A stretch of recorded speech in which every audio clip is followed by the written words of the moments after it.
Welcome to public TV news bulletin ముందుగా headlines. Amaravati రాజధానిలో మంత్రి నారా లోకేష్ పర్యటన.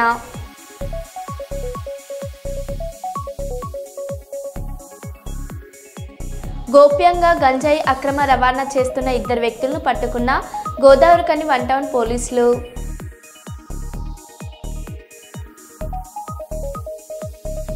కర్నూలులో వినాయక నవరాత్రుల సందడి.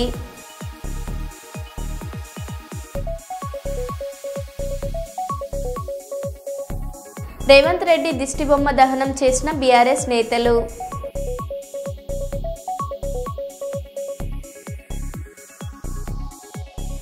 హైదరాబాద్ వినాయక నిమజ్జనాలపై భాగ్యనగర్ గణేష్ ఉత్సవ సమితి అసహనం.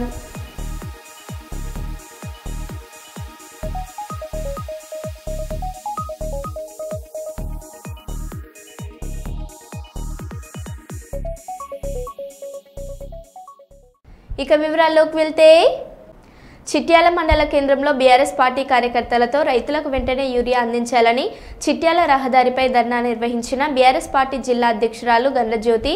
ఈ సందర్భంగా గండ్రజ్యోతి మాట్లాడారు.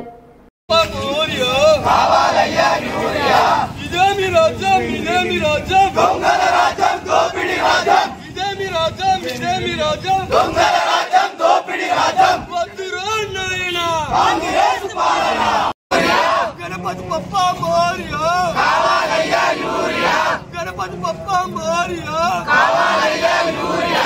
మారిందన్నావురా ఎక్కడ మారిందిరా, మారిందన్నావురా ఎక్కడ మారిందిరా. మారిందడానికి సిగ్గెందుకు లేదురా, మారిందడానికి సిగ్గెందుకు లేదురా. ఇదేమి రాజ్యం, ఇదేమి రాజ్యం, దొంగల రాజ్యం, దోపిడి రాజ్యం. అట్లాంటి ప్రాజెక్టు మీద పడి ఇవాళ ప్రాజెక్టునే లేకుండా చేయాలి, కేసీఆర్ గారి పేరు లేకుండా చేయాలంటే అది మీ తరం కాదు అని తెలియజేస్తా ఉన్నాం.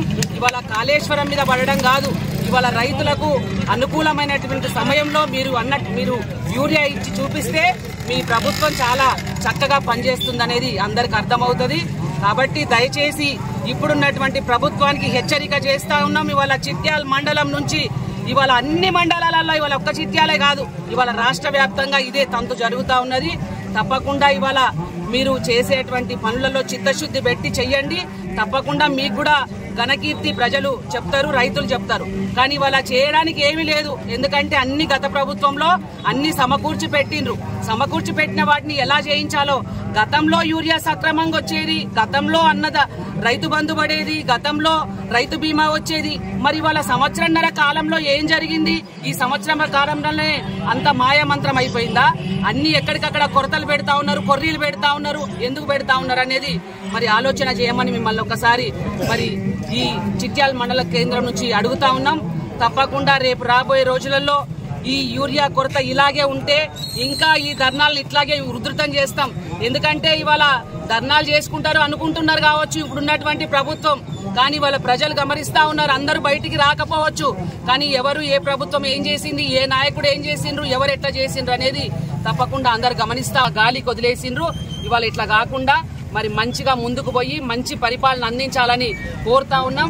ఇవాళ కాళేశ్వరం ప్రాజెక్టు కూడా ఏందనేది రేపు రాబోయే రోజులలో తప్పకుండా నియోజకవర్గంలో మండలాలలో అందరికీ అర్థమయ్యే విధంగా దీన్ని ప్రజలలోకి తీసుకెళ్తామని సందర్భంగా తెలియజేస్తూ, ఎవరు ఎన్ని చెప్పినా కేసీఆర్ గారు చేసినటువంటి మరి కార్యక్రమాలు ఎక్కడా పోవు అనేది ఈ సందర్భంగా మీకు తెలియజేస్తా ఉన్నాం. అయితే మరి యూరియా కోసం ఎలాంటి కార్యక్రమాలు జరుగుతున్నాయో విలయ తాండం ఇవాళ రాష్ట్ర వ్యాప్తంగా కనిపిస్తా ఉన్నది. మరి ఇవాళ ఆనాడు కేసీఆర్ గారు ఎన్నికలకు ముందు చెప్పినటువంటి మాట అక్షరాల సత్యంగా ఇవాళ రాష్ట్రంలో కనిపిస్తా ఉన్నది. ఇవాళ కాంగ్రెస్ వస్తే కన్నీళ్లు కష్టాలు అని ఏ మాట అయితే ఆ రోజు చెప్పిండ్రో, ఆ రోజు హృదయ విదారకంగా బాధపడి చెప్పినటువంటి మాటలు ఈ రోజు నిజంగా కనిపిస్తా ఉంటే మరి ఇవాళ బీఆర్ఎస్ పార్టీ మరి కార్యకర్తలుగా నాయకులుగా మరి గుండెలు అవిసిపోయే విధంగా ఇవాళ కనిపిస్తా ఉన్నాయి. ఇవాళ రైతులు వాళ్ళ పొలాలలో మరి పంటలు పండించుకొని వ్యవసాయ దినాలలో వాళ్ళు బిజీగా ఉండేటువంటి రోజులలో ఇవాళ రోడ్ల మీద యూరియా కోసం ధర్నాలు చేసేటువంటి దుస్థితి తీసుకొచ్చినటువంటి మరి ఇప్పుడున్నటువంటి ప్రభుత్వం కాంగించినటువంటి వ్యక్తి కేసీఆర్ గారు. గతంలో మరి అతి తక్కువ ఉన్నటువంటి గోడౌన్స్ ని మరి భారీగా గోడౌన్స్ ని ఏర్పాటు చేసుకొని కేంద్రం నుంచి మరి రాష్ట్రంలో ఎన్ని ఎకరాలు పంటలేస్తా ఉన్నారు, ఎంత యూరియా కావాలి, ఎంత కావాలి అని ఒక ప్రణాళికాబద్ధంగా యూరియాని సమకూర్చుకొని ఎండాకాలంలోనే బఫర్ స్టాక్ మెయింటైన్ చేసినటువంటి ఘనత కేసీఆర్ గారిది, బీఆర్ఎస్ ప్రభుత్వందని మరి తెలియజేస్తా ఉన్నాం. ఇవాళ అట్లాంటివి చేయకుండా ఎంతసేపు మీరు గెలిచినప్పటి నుంచి మొదలు పెడితే కాళేశ్వరం ప్రాజెక్టు మీద పడ్డారు. ఎందుకండి మీకు ఇంత కుట్ర అని నేను అడుగుతా ఉన్నా. కాళేశ్వరం ప్రాజెక్టు కట్టించినటువంటి కేసీఆర్ గారిని వారికి తక్కువ చేసే విధంగా కేసీఆర్ గారిని నామరూపం లేకుండా చేస్తా అని ఎప్పుడు జపం పాడుతున్నాడే రేవంత్ రెడ్డి గారు. ఎందుకండి నామరూపం లేకుండా చేస్తారు? అతి భారీ లిఫ్ట్ ఇరిగేషన్ ప్రపంచంలోనే అని ప్రపంచవ్యాప్తంగా చెప్తుంటే మీకు కనబడటం లేదా? ఒక్క మేడిగడ్డ ఒక్కటే కాదు కాళేశ్వరం ప్రాజెక్ట్ అంటే. ఇవాళ మేడిగడ్డ, సుందిల్లా, అన్నారము, ఇవాళ మల్లన్న సాగరు అక్కడి వరకు కూడా పోయి ఇవాళ హైదరాబాద్ లో తాగునీరు కూడా ఇస్తున్నటువంటి ప్రాజెక్ట్ ఇవాళ పొట్టి శ్రీరాములు కాంస్య విగ్రహం ఏర్పాటుకు శంకుస్థాపన. 6.8 ఎకరాల విస్తీర్ణంలో పొట్టి శ్రీరాములు కాంస్య విగ్రహం, మ్యూజియం, ఆడిటోరియం, స్మృతివరణం నిర్మాణం. పొట్టి శ్రీరాములు వారసుల్ని సన్మానించిన మంత్రి లోకేష్. తెలుగు వారికి గుర్తింపు తెచ్చిన మహనీయులు పొట్టి శ్రీరాములు. ప్రాణత్యాగంతో తెలుగు ప్రజలకు దారి చూపారు. పొట్టి శ్రీరాములు వల్లే భాషా ప్రయుక్త రాష్ట్రాలు ఏర్పడ్డాయి. పొట్టి శ్రీరాములు త్యాగం నుంచి ఎంతో నేర్చుకోవాలి. పట్టుదల, అంకితభావం ఆయన నుంచి ప్రతి ఒక్కరూ నేర్చుకోవాలి. మనమంతా అద్భుతమైన స్మృతివనం నిర్మిద్దామని మంత్రి నారా లోకేష్ అన్నారు.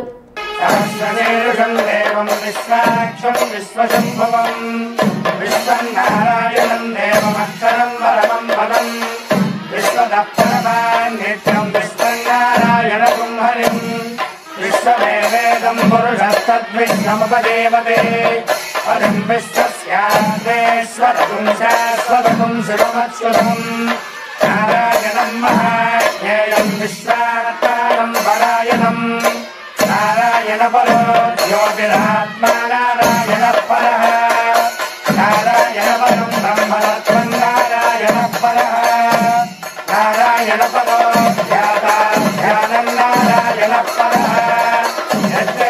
జగత్ సర్వం దృశ్యతే శ్రూయతే అంతర్బహిష్కృత్ సర్వం యాప్య నారాయణ స్థితః అనంతమవ్యయం కవిగుం సముద్రేంద్రం విశ్వశంభవం పద్మకోశప్రదేకాశకం హృదయం జాగ్రతోముఖం అదో నిత్యావిధస్యాంతేనాభ్యాముపరితిష్టతే జ్వాలమాలాకులం భాతి విశ్వస్యాయతనం మహతో చందనదోషలాభిస్ఫలం వజ్యాఘోషదండివం తస్యాంతే సుస్వరగం సూక్ష్మం తస్మిన్ సర్వం ప్రతిష్ఠితం తస్య మధ్యే మహానగ్నిర్విశ్వాఖ్యర్విశ్వతోముఖः స్వాగ్రభద్రభయం తిష్టన్నాహారభజరక్షణిः తిర్యగోర్ధమధస్యాయేరస్మయస్తస్య సంతదా సంతాపయతి స్వం దేహదాపాదకలమస్తకः తస్య మధ్యే మందసికామీయోర్ధ్వావ్యవస్థితः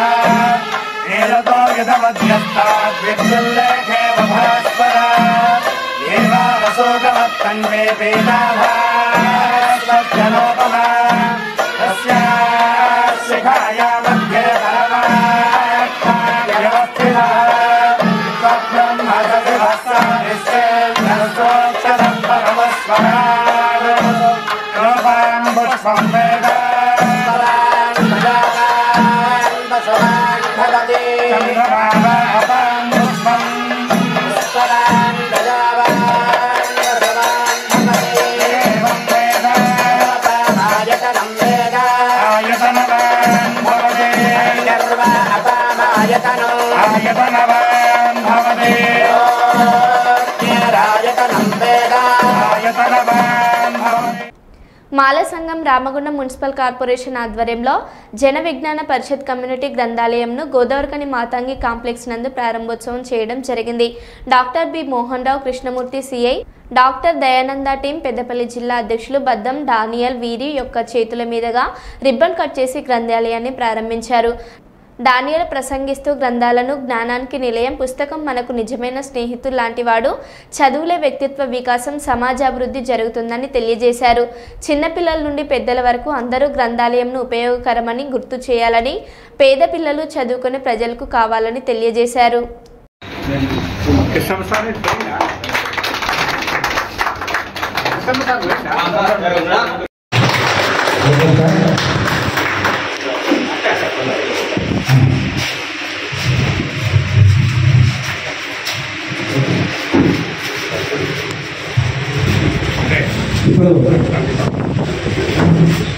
సార్ తోటి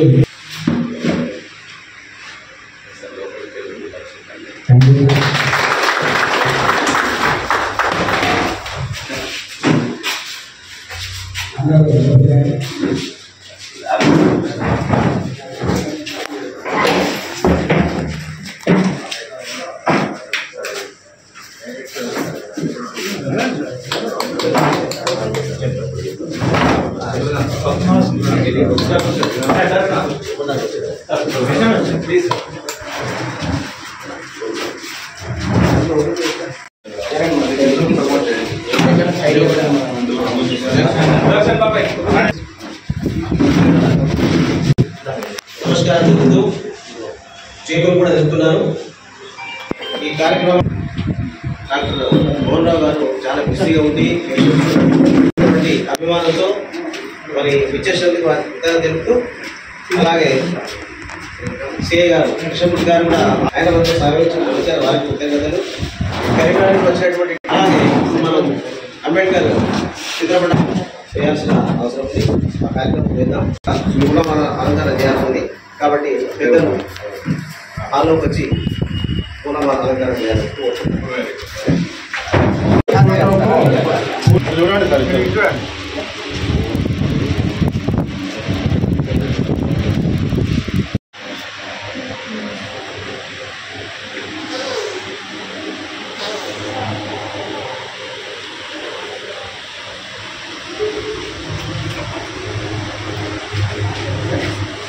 మాటలేరు మాటలేరు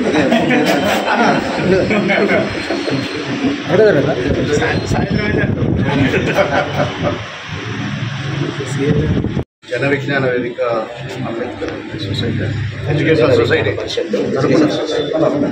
తరఫున ఈరోజు పవిత్రమైన ఉద్దేశంతో లైబ్రరీని స్టార్ట్ చేయడం అనేది చాలా అభినందనీయం. లైబ్రరీ అనేది interlinks between the humans and the information. It is a learning institute. It is a gateway of the knowledge. It is a social institute also. So, ఇటువంటి ఇన్స్టిట్యూట్ మంచి ఉద్దేశంతో స్టార్ట్ చేసినందుకు అందరికీ ప్రత్యేకమైన అభినందనలు తెలియజేస్తున్నాను.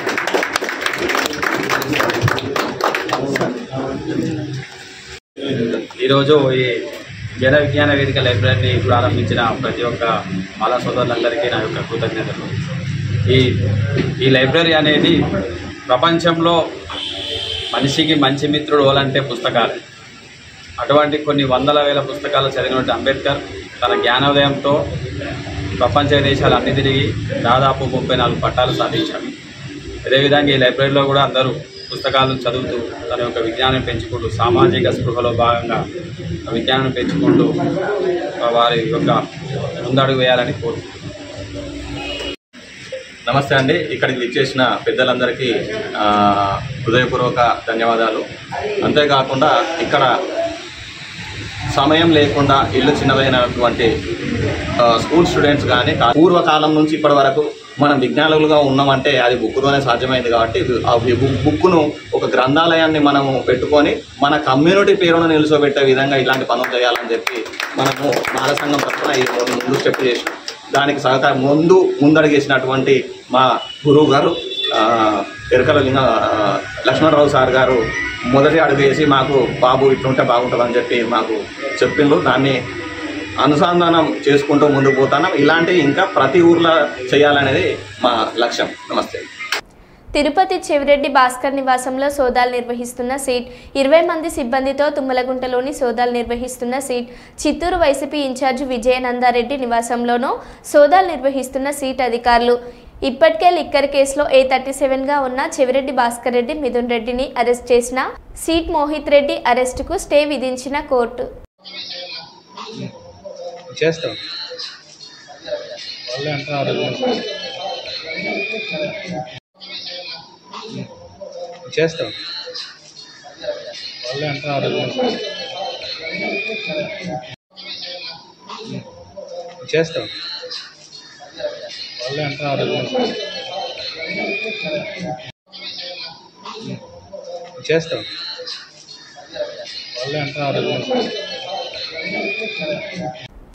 గోదావరికని 1 టౌన్ పోలీస్ స్టేషన్ పరిధిలో అడ్డగుంటపల్లి సిరి junction hall వెనుక గల చెట్ల పొదల ప్రాంతంలో 2 వ్యక్తులు గంజాయి ఆక్రమణ రవాణా చేస్తున్నారని నమ్మదగిన సమాచారం మేరకు ఎస్ఐ రమేష్ సిబ్బందితో కలిసి 1 కిలో 220 గ్రాముల డ్రై గంజాయి పట్టుకొని వారిని అదుపులోకి తీసుకొని అనంతరం అక్కడ ఉన్న 2ని విచారించగా వారి పేర్లు శ్రీనివాస్, అభినవ్, వర్ధన్ అని తెలిపి తక్కువ సమయంలో ఎక్కువ డబ్బులు సంపాదించగలనే దురుద్దేశంతో అమ్ముతున్నామని తెలపడం జరిగింది. అనంతరం పోలీస్ స్టేషన్ తరలించి కేసు నమోదు చేసి రిమాండ్కు పంపడం జరుగుతుందని గోదావరికని ఏసీపీ మడత రమేష్ తెలిపారు. ఈ సందర్భంగా ఏసీపీ మాట్లాడారు.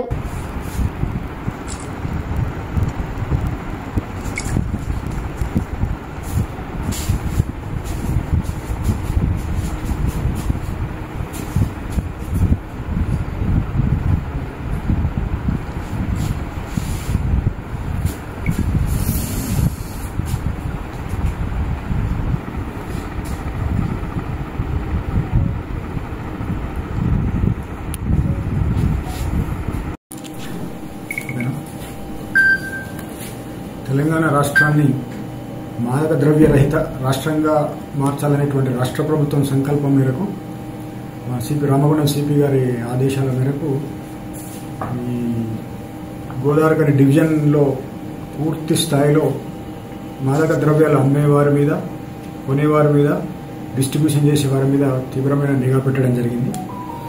దానిలో భాగంగానే ఈరోజు గోదావరికని 1 టౌన్ పోలీసులు ఇంద్రసేనారెడ్డి గారి ఆధ్వర్యం లోపల 2 వ్యక్తులను అడ్డగుంటపల్లి ప్రాంతం లోపల అరెస్ట్ చేసి వారి దగ్గర నుంచి 1 కేజీ గాంజాయి స్వాధీనం చేసుకోవడం జరిగింది.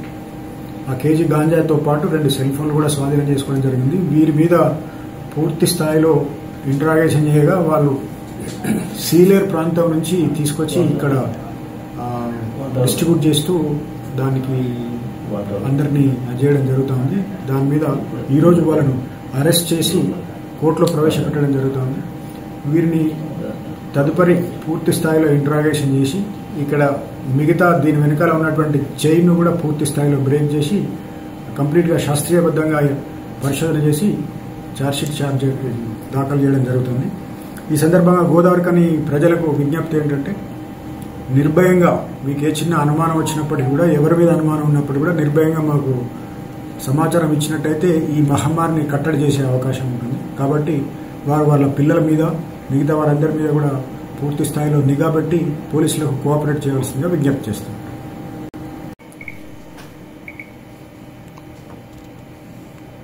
రామగుండం మున్సిపల్ కార్పొరేషన్ పరిధిలోని ప్రజలందరికీ మరియు గోదావరికని డివిజన్ లోపల మంతని ఏరియా ప్రజలకు అందరికీ కూడా గణేష్ నిమజ్జనం సందర్భంగా శుభాకాంక్షలు. రేపు అందరూ పెద్దలు నిర్ణయించిన తేదీ ప్రకారం 5వ తారీఖు నాడు నిమజ్జనానికి పకడ్బందీగా ఏర్పాట్లు చేయడం జరుగుతుంది. ఈ సందర్భంగా మండప నిర్వాహకులకు ఏంటంటే వాళ్ళు పూర్తి స్థాయిలో జాగ్రత్తలు తీసుకొని వీలైనంత తొందరగా విగ్రహాన్ని తీసుకొని శోభయాత్ర చేసుకుంటూ నిమజ్జనానికి రావాల్సిందిగా కోరుతా ఉన్నాము. ఈ సందర్భంగా ఏ రకమైనటువంటి అసాంఘిక చర్యలు కానీ లేకుంటే ఏ రకమైనటువంటి డీజేలకు ఎట్టి పరిస్థితుల అనుమతించము. ఏ రకమైనటువంటి ఇబ్బందులకు గురి చేసినప్పుడు కూడా వాళ్ళ మీద చట్టపరంగా చాలా కఠినమైన చర్యలు తీసుకోవడం జరుగుతుంది. భక్తులందరికీ, మండప నిర్వాహకులందరికీ మా యొక్క మనవి ఏంటంటే ఈ పండుగను పండగలాగానే ఒక శోభాయాత్రలాగా చేసి దీన్ని పూర్తి స్థాయిలో సక్సెస్ చేయవలసిందిగా కోరుతాము.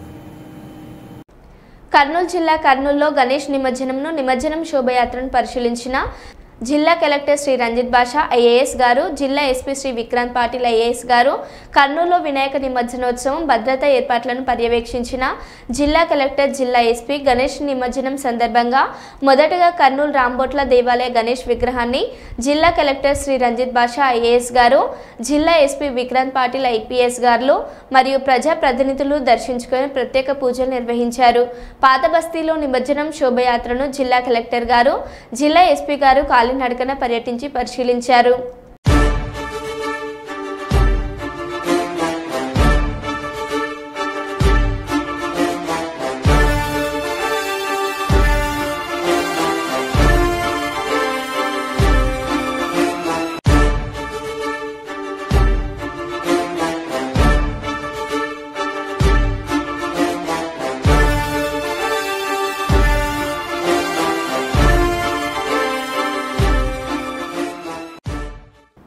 కొత్తగూడెం హెడ్ ఆఫీస్ ముందు మహాధర్నా నిర్వహించిన టీబీజీకేఎస్ శ్రేణులు పెండింగ్ కార్మిక సమస్యలు పరిష్కరించాలని, 30% లాభాల వాటా వెంటనే చెల్లించాలని కొత్తగూడెంలోని సింగరేణి ప్రధాన కార్యాలయం ముందు మహాధర్నా కార్యక్రమం నిర్వహించడం జరిగింది. ఈ సందర్భంగా యూనియన్ గౌరవ అధ్యక్షులు కొప్పుల ఈశ్వర్, యూనియన్ అధ్యక్షులు మిరియాల రాజిరెడ్డి మాట్లాడారు.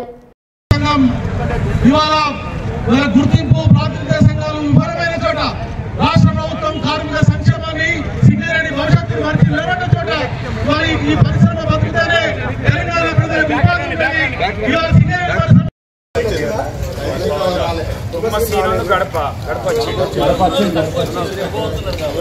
రావాలి కదా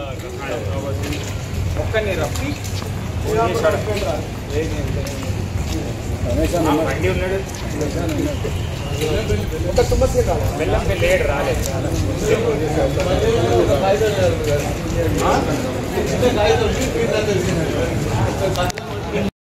ఈనాడు యొక్క ధర్నా కార్యక్రమాన్ని చేపట్టడానికి ప్రధానమైనటువంటి కారణం ఏదైతే గతంలో సింగరేణి కార్మికుల సంఘం యొక్క ఎన్నికలలో అనేక వాగ్దానాలు చెప్పి, మాయ మాటలు చెప్పి అధికారంలోకి వచ్చి అనేకమైనటువంటి హామీలు ఇచ్చి ఇలా కార్మికులను గాలికి వదిలేసి మరి వాళ్ళు ఇచ్చిన హామీలను అమలు చేయడం కోసం ఏమాత్రం ప్రయత్నం చేయకుండా ఇలా కార్మిక వర్గాన్ని వంచినటువంటి, మోసం చేసినటువంటి విషయాన్ని మరొకసారి ఈ యొక్క యాజమాన్యం దృష్టికి తీసుకురావడం కోసం తెలంగాణ బొగ్గుగని కార్మిక సంఘం ఒక బాధ్యతాయుతమైనటువంటి సంఘంగా తెలంగాణ రాష్ట్రాన్ని సాధించడంలో ఈ యొక్క సింగరేణి సంస్థ యొక్క భవిష్యత్తు కూడా ఆనాడు ఆలోచించినటువంటి సంఘంగా ఎవరైతే ఈ సంఘానికి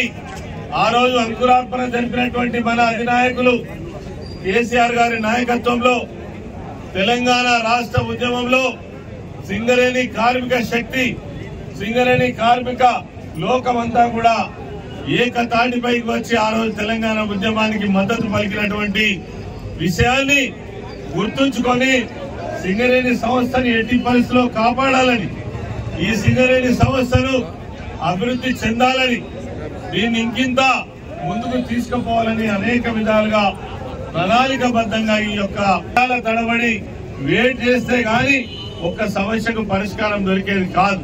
కానీ అడగకుండానే 16% నుంచి 32% వాటా లాభాల వాటా అందించినటువంటి నాయకుడు కేసీఆర్ గారు.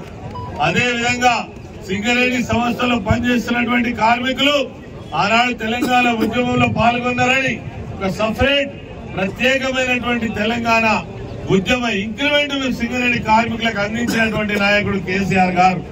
అదే విధంగా వాళ్ళ యొక్క సర్వీస్ లో ఇంకొక సంవత్సరం మరి సర్వీస్ ని పెంచినటువంటి వాడు కేసీఆర్ గారు. మౌలికమైనటువంటి సదుపాయాలు, క్యాంటీన్ కావచ్చు, పనిచేసేటువంటి స్థలాలలో మరి నీళ్లు కావచ్చు, గాలి కావచ్చు, గతంలో ఉన్నటువంటి సమస్యలన్నిటికీ కూడా వాళ్ళు అడగకముందే పరిష్కారం చేయాలని సంక్షేమ కార్యక్రమాలను అమలు చేసినటువంటి వేలాది మందికి వాళ్ళు ఉన్నటువంటి స్థలంలోనే పట్టాలిచ్చి వాళ్ళు ఇల్లు కట్టుకోవడానికి అవకాశం కల్పించినటువంటి నాయకుడు కేసీఆర్ గారు. ఈరోజు మీరు ఈ వ్యవస్థాపకులు ఎవరైతే మన గౌరవాధ్యక్షులు ఉన్నారో వారు ఆ రోజు 2003 జనవరి 27న ఈ సంఘాన్ని స్థాపించడానికి పరిస్థితులు ఏ విధంగా అయితే ఉన్నాయో ఈ రోజు కూడా సింగరేణిలో ఈ తెలంగాణలో ఉన్నటువంటి సింగరేణి పరిశ్రమలో మళ్ళీ అవే సమస్యలు మళ్ళీ పునరావృతం అవుతున్నాయి. సింగరేణి కార్మికులకు ఉద్యోగాలు లేవు, వెళ్తే లాభం జరుగుతుంది, రాయల్టీ తక్కువ చెల్లించాల్సి వస్తుంది చెప్తున్నటువంటి వాళ్ళకి ఓకే. ఈరోజు తెలంగాణలో ఉన్నటువంటి గోదావరి నది పరివాహక ప్రాంతంలో ఉన్నటువంటి బొగ్గు బ్లాకులన్నీ మనకు కేటాయించినట్లయితే, ఒక్కొక్కటి ప్రైవేట్ వారికి పోయినట్లయితే మనకు ఉన్నటువంటి 35-38 బాయిలల్లా మూసుకపోతా ఉంటే కొత్త బాయిలు వచ్చినట్లయితే మరి మన సంఖ్య తగ్గి వాళ్ళ సంఖ్య పెరిగినట్లయితే ఇది సింగరేణిగా ఉంటుందా ప్రైవేట్ గా పాడుతుందా అనేటువంటిది ఆలోచించాల్సినటువంటి అవసరం ఉంది. అందుకే ఈ యొక్క బొగ్గు బ్లాకులు వెంటనే మనకు ప్రకటించాలి అనేటువంటిది, వేలం లేకుండా ఇవ్వాలి అనేటువంటిది ఒకటి. అందుకే సమయం అవుతున్నటువంటి సందర్భంలో మన గౌరవ అధ్యక్షులు మాట్లాడినటువంటి అవసరం ఉన్నది కాబట్టి పోలీసు మిత్రులకి ఒకటే త్వరలోనే మరో బులెటిన్లో మళ్ళీ కలుద్దాం. Stay tune.